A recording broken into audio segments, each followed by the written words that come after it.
Very warm welcome and greetings of the day to each one of you. I am Air Commodore Bijinder Singh Sewaj from Aviation Safety Management Society of India, which is an organization working for the safety of each one of you. We are going to present before you an interesting video presentation on hydroplaning. Hydroplaning has been responsible for number of landing accidents worldwide. In 2019, during monsoon season, there were 4 hydroplaning related serious accidents, oblique incidents within 72 hours in our country. Last year, during monsoon months, a cargo carrier at Mumbai airport almost met with an accident due to hydroplaning. So you can all appreciate the need to refresh the knowledge and create awareness among pilots about the hazards associated with hydroplaning. So here we go.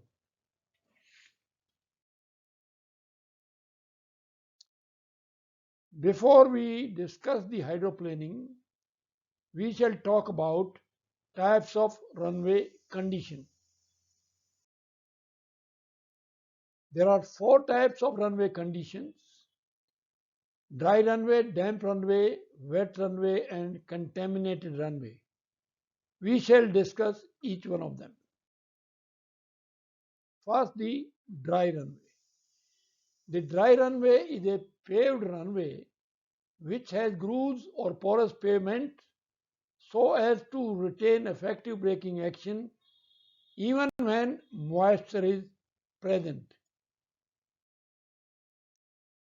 Damp runway, the runway is considered damp when the surface has got the moisture on it, due to which the runway gives dull appearance. Wet runway, a runway is considered wet when the runway surface is covered with less than 3 mm of water in less than 25% of the runway surface area in length and breadth, and the runway gives shiny appearance.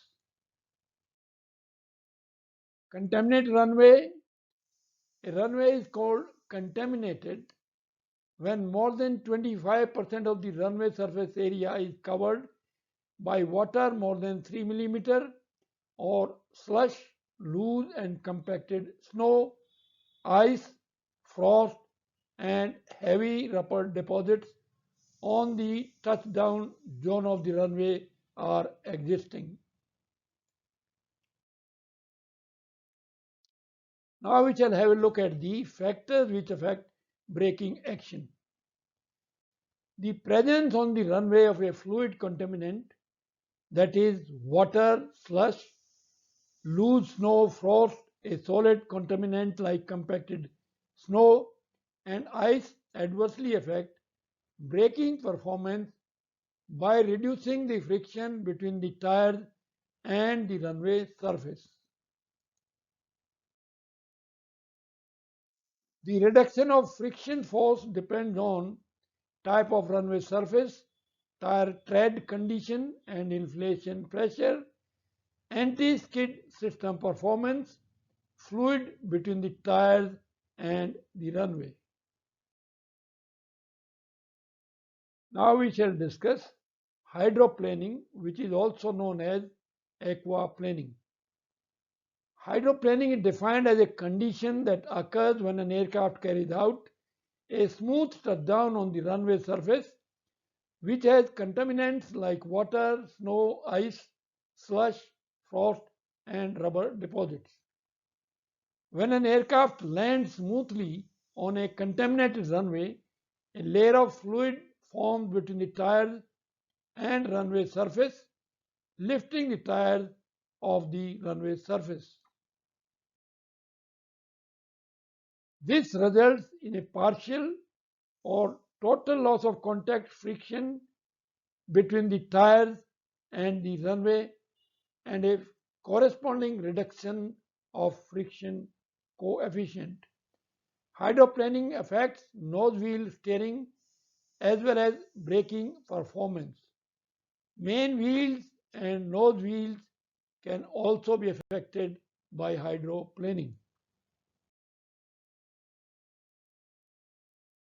On a wet runway or a contaminated runway, use of nose wheel steering above taxi speed may cause the nose wheel to hydroplane and result in the loss of nose wheel cornering force with consequent loss of directional control. Now we'll talk about degree of hydroplaning. The degree of hydroplaning depends on the following factors. First one is absence of runway surface, roughness and inadequate drainage. Next, the type of runway surface and the type of contaminant and its depth.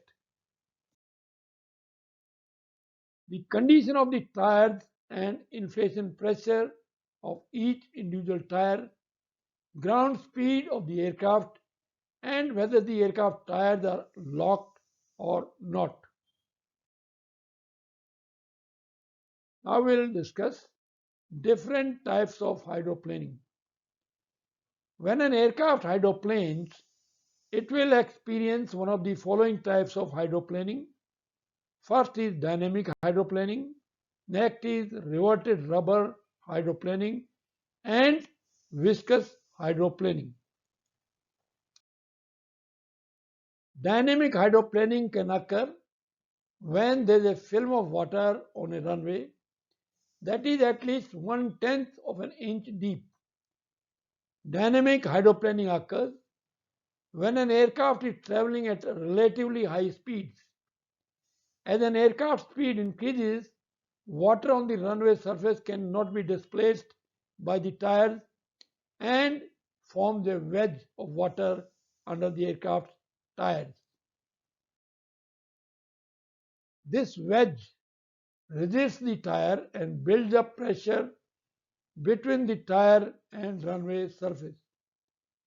At a certain speed, known as the dynamic hydroplaning speed, the wedge's pressure equals the aircraft's weight, resulting in aircraft tires to rise off the runway surface.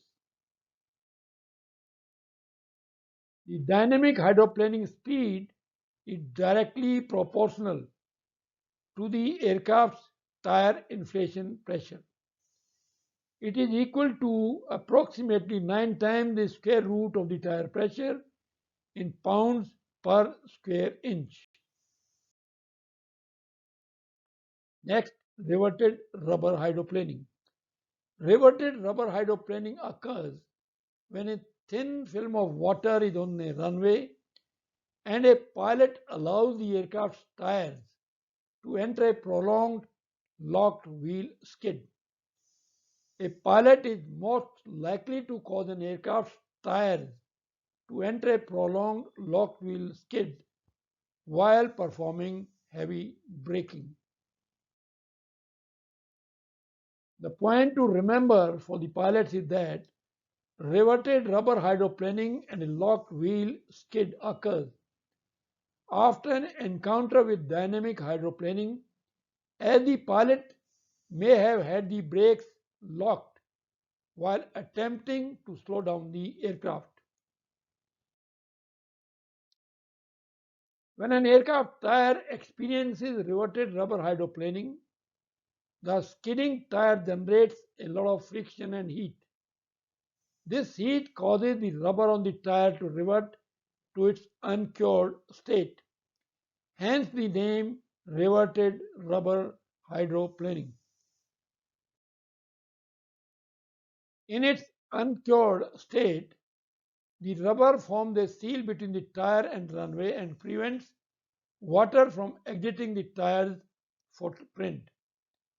This trapped water is then heated up by the tire's friction and forms steam, which lifts and supports the tire of the runway surface. Next, we'll talk about viscous hydroplaning. Viscous hydroplaning is due to the viscous properties of water. Viscous hydroplaning requires a thin film of fluid, no more than 1/10 of an inch deep, and a smooth surface. An aircraft tire experiencing viscous hydroplaning cannot penetrate the thin film of fluid and instead rolls on top of it. Viscous hydroplaning can occur at speeds much slower than dynamic hydroplaning speed, but does require a smooth acting surface, unlike dynamic hydroplaning. Now let's see how we can prevent hydroplaning. To begin with, the pilots should have good knowledge about the runway condition, which includes runway surface condition, runway contaminants like standing water, snow, slush, ice, frost, and rubber deposits, etc. In addition, the pilot should pay attention to the condition of the tires, crosswind velocity, and landing or takeoff distance available. Pilots should know the hydroplaning speed range of their aircraft. Pilots should choose a runway that has a grooved surface. They should ensure a stabilized approach on the glide path at the target final approach speed and aim for the touchdown zone. The touchdown should be carried out at the lowest speed possible, keeping safety in mind. Pilots must conduct a firm touchdown without any bounce in order to break through the water film on the surface so as to make effective contact with the runway surface to spin up the wheels. Once touchdown on all the landing gear has been achieved and sustained, pilots should apply positive forward column pressure to reduce the wing incidence, which will help reduction in lift and assist in putting full aircraft weight onto the landing gear.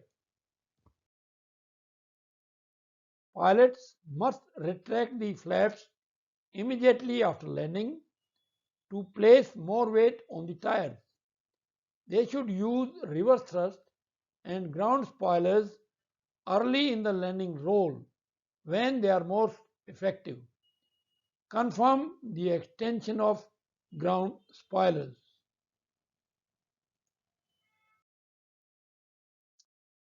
If your aircraft has anti-skid braking, take full advantage of it by steadily applying the brakes without pumping the brakes until stopping is assured. Monitor the auto brakes as the selected deceleration rate may not be achieved on a contaminated runway. Apply braking force to a point just short of a skid. If a skid occurs, release brake pressure and allow the wheels to spin back up to speed. During crosswind conditions, anticipate asymmetric effects at landing, which would prevent efficient braking or directional control. In very slippery conditions, the auto brake may appear to fail under heavy anti-skid operation. Disconnecting the auto brake prematurely is likely to increase stopping distance. The pilot should be familiar with the indication of correct auto brake oblique anti-skid functioning, which is best learned in the simulator. If manual braking is being used, then briefly releasing and then reapplying pressure may succeed in increasing braking effectiveness. Anti-skid should not be disabled since hard braking on a wet runway without anti-skid protection is certain to lead to reverted rubber aquaplaning and a decrease in deceleration due to locked wheels. As required or when taking off from auto brakes, apply the pedal brakes normally with a steady pressure. For direction control, use rudder pedals and differential braking as required and do not use the nose wheel steering. If differential braking is necessary, apply brakes on the required side and release the brakes on the opposite side. After reaching taxi speed, use nose wheel steering with care. Tire tread depth and design greatly affect the likelihood of hydroplaning. The tires with good tread depth will prevent hydroplaning to a large extent. For a tire with good tread depth, higher ground speeds and deeper water depths are required to hydroplane compared with one worn smooth tire. Crosswinds can make a hydroplaning situation even more challenging for a pilot since crosswind forces act in proportion to the square of the crosswind velocity. A 15-knot crosswind produces 9 times as much side force on an aeroplane compared to 5-knot crosswind. Pilots must be aware of this problem associated with crosswind landing on a contaminated runway. It is important for the pilots to be aware that the use of reverse thrust in crosswind conditions on a wet and contaminated runway can aggravate directional control problems during rejected takeoff or landing. Whenever the aircraft is allowed to weather vane into the wind, the reverse thrust force component perpendicular to the runway center line adds to the crosswind force component. On a dry runway, the coefficient of friction between the aircraft tires and the runway surface, referred to as cornering force, will help to control the aircraft in a crosswind. However, runway with contaminants will reduce the cornering force, which will make it difficult to control the aircraft. Besides affecting acceleration, deceleration, and loss of directional control, runway contamination may also cause power loss due to water oblique slush, spray ingestion, jammed landing gear doors and wing flaps and slats due to frozen slush or snow, and damaged flaps due to impact of water or slush. Even the forward visibility may be reduced due to spray of water and snow, etc., while using reverse thrust. To conclude, ladies and gentlemen, hydroplaning can be very dangerous. In order to prevent hydroplaning, it is essential that before taking off or landing on a wet or contaminated runway, the pilots are fully knowledgeable about the runway surface condition, condition of the tires, extent of runway contaminants, crosswind velocity, runway length available. The pilots should be also aware of the hydroplaning speed derived from the fully inflated tire pressure for both the maximum takeoff weight and maximum landing weight. Dynamic hydroplaning happens at about 9 times the square root of the tire pressure. Hydroplaning should be avoided as far as possible because once it has begun, there is no certain way of regaining control and establishing useful deceleration. Pilots must ensure a stabilized approach and land at the slowest speed consistent with safety. The main gear touchdown on a contaminated runway should always be firm and made without any bounce so as to make effective contact with the runway surface. Do not delay lowering the nose wheel onto the runway and then use maximum reverse thrust as soon as possible after touchdown and confirm the extension of ground spoilers. Pilot should select auto brake mode as per SOPs, monitor the auto brakes and deceleration as required, or when taking off from auto brakes, apply the pedal brakes normally with a steady pressure. Avoid using auto brakes if the contaminant is not evenly distributed on the runway. Direction control should be maintained on a contaminated runway by using the rudder pedals and differential braking as required. Nose wheel steering should not be used at speeds higher than taxi speed because the nose wheels can hydroplane.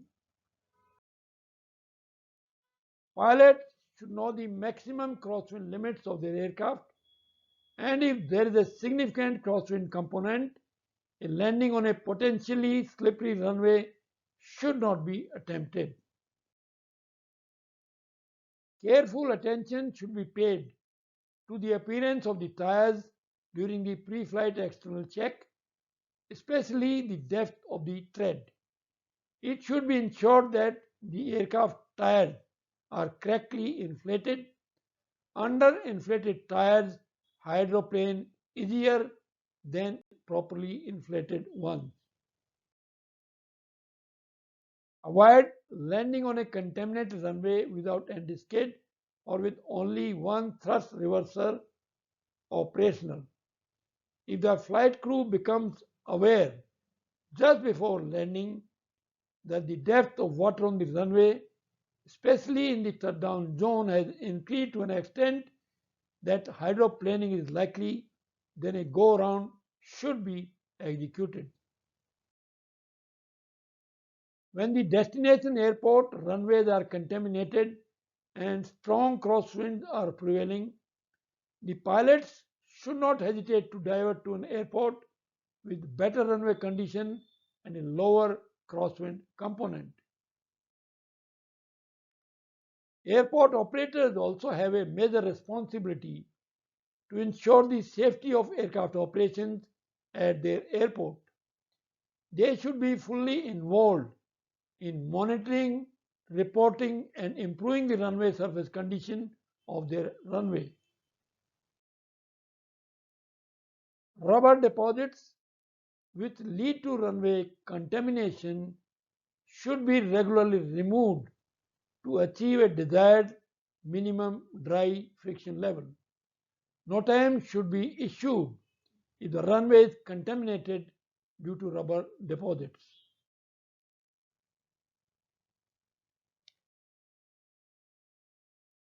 Thank you very much, ladies and gentlemen, for sparing your precious time and giving your kind attention to watch this interesting video presentation, which has been prepared keeping in mind the safety of each one of you. Hope you have found the presentation useful and will be able to contribute towards prevention of accidents, incidents due to hydroplaning. We look forward to your comments and suggestions to help us to improve the contents and the standard of our presentation. Wishing you all happy and safe flying and many happy landings. Jai Hind.